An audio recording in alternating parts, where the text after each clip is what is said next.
Hello, we're back in the IDHC kitchen. We're going to make another jar mix today. Last time we made a barley soup mix. This time we're going to make a cornbread mix.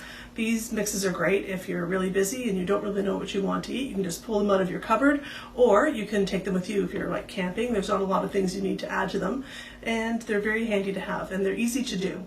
So what we're going to do for our cornbread mix, I'm going to make a couple of jars here. I've got some yellow cornmeal, and we're going to use 1.5 cups of the cornmeal. Add to our jar.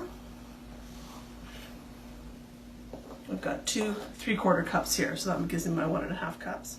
And I'm going to add some buttermilk powder. You can get this at Bulk Barn.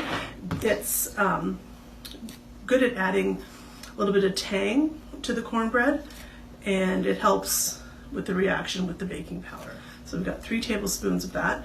When you're baking, you want to make sure that you level your teaspoons and your cups, because you need to be really accurate when you're doing baking. And we're going to add some baking soda. Got 1/4 teaspoon of that. I'm going to add some baking powder. I'm going to add 1.5 teaspoons of that. I've got a 3/4 teaspoon here, so I'm going to add 2 of these. And then I'm going to add a little bit of salt. I want to add 3/4 teaspoon of kosher salt to my jar.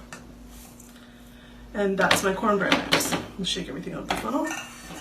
So when I'm ready to make my cornbread, what I'm going to do is I'm going to put all these dry ingredients in a bowl, and then in another smaller bowl or measuring cup, I'm going to put 2 large eggs, 1/2 cup of water, 2 tablespoons of sunflower oil or melted butter, whatever you prefer, and 2 tablespoons of maple syrup. So I'm going to combine those wet ingredients, and then I'm going to add them to these dry ingredients.